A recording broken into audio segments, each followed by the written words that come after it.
When I was growing up, one of my favorite athletes of all time was Walter Payton of the Chicago Bears, one of the greatest running backs in the history of the NFL. He played 13 years in the NFL. He missed one game. He wore number 34, and his nickname was Sweetness.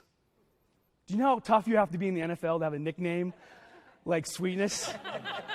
And I always loved watching him play on TV because he never ran out of bounds. He always turned it back inside for a couple extra yards. And I always dreamed about how one day it would be so cool to meet Walter Payton. When it came time for me to play Pop Warner football, and I went to pick out my number, what number did I pick? 34. I used to tape my cleats like Walter Payton. I used to wear a towel down the side of my pants like Walter Payton. I had a mouthpiece like Walter Payton. I was not as fast as Walter Payton.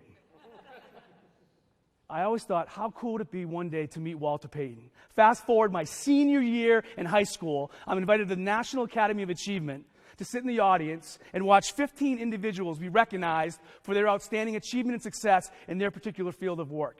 And as I look at the invitation, I see Winston Marsalis, the jazz player, Tom Clancy, the great author. And there on the list is Walter Payton. That's it. I'm going to meet Walter Payton. So I go to school the next day. I start telling all my friends, I'm going to meet Walter Payton. They're like, Gerety, there's no way you're going to meet Walter Payton. There's going to be like 1,000 people at this conference. I'm like, I'm going to meet Walter Payton. So 6 weeks later, I'm on a plane for the first time in my life. I fly down to Nashville, Tennessee, to the Grand Ole Opry Hotel, one of the largest hotels in North America. The lobby was so big that we could literally fit the football field of my school in that lobby.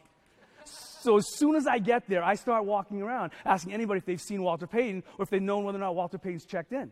One gentleman comes up to me and says, I haven't seen Walter Payton, but you know who I have seen? I said, who? He said, Herschel Walker. I go, Herschel Walker? Heisman Trophy winner? Played for the University of Georgia? Played for the Dallas Cowboys? How cool is that? So I continue to hang around the lobby. About an hour later, a gentleman walks up to me and says, hey, weren't you looking for Walter Payton? I said, yeah. I just saw him at the front desk checking in a moment ago. Are you sure it was Walter Payton? It was Walter Payton. So I go all the way across the lobby, and I go to the front desk and I look for Walter Payton. He's not there. So I ask the person at the front desk, excuse me, do you know if Walter Payton's checked in? Sorry, sir, I can't tell you that.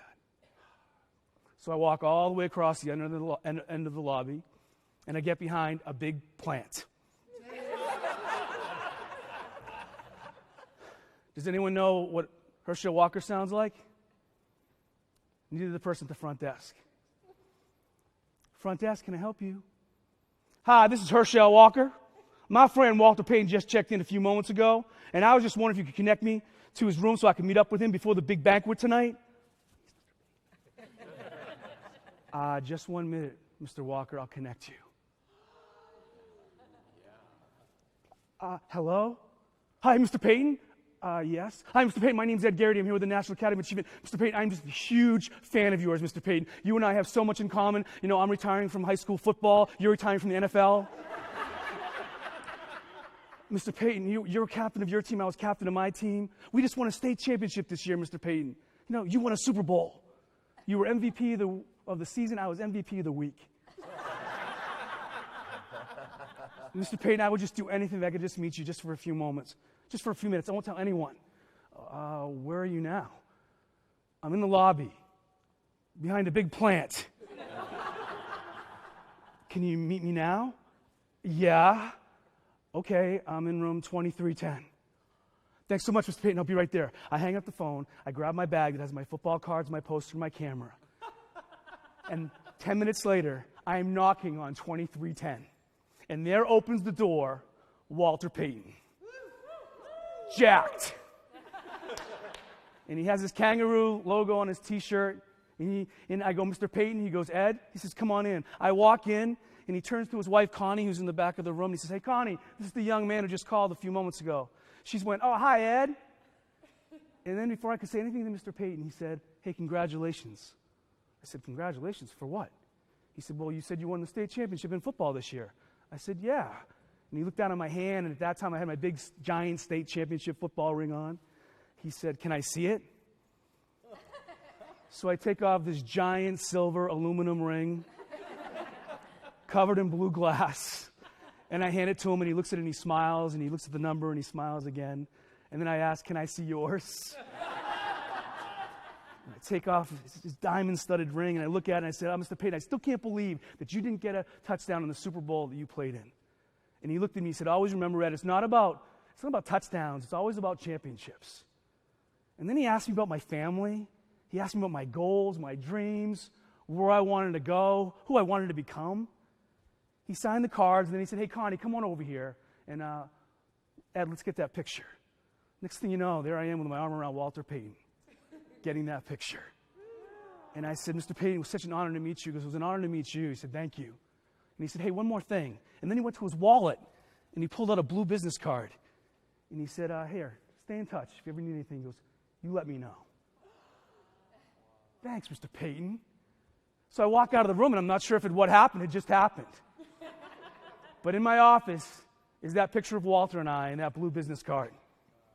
And every time I see it, I'm reminded about how one person took the time to meet with a 17-year-old kid from Merrimack, New Hampshire. There was nothing in it for him, but he said yes. He took the time to listen to my story. He took the time to ask me about my goals and my dreams and my future. He took the time to go beyond the thank you, to say, hey, I appreciate you not just being a fan, but I appreciate you for being who you are. And hey, I care. And that's exactly what we need to do if we're going to grow our businesses and create strong relationships with our customers. We need to take the time. We need to take the time to say yes. Even if it's not convenient to meet that customer in that particular place. If it's not convenient to meet that customer at that particular time, we still need to say yes. We also need to make sure that we take the time to truly listen and to be present with our customers. That we make sure that it's not about us, but it's about them. And then we need to make sure that we take the time to go beyond the thank you. What's your blue business card? To let someone know that you not only just appreciate their business, and it's not just about the transaction, but it's about creating the relationship. You know, another important lesson from that Walter Payton experience that's helped me grow and develop my business over the last 26 years was that we cannot succeed in business if we do not have that ability to be intentional. We must be intentional. I would never have met Walter Payton if I hadn't declared and told everyone, I will meet Walter Payton. Second lesson I learned from that experience that I've carried with me to creating 2 successful businesses hasn't just been about being intentional, but it's also about really persevering and being resilient. If I had just given up that first 45 minutes, that's it. Over. I would never have met him. And thirdly, no matter what business we have, we need to be creative. Even if that means changing our voice or standing behind a big green plant.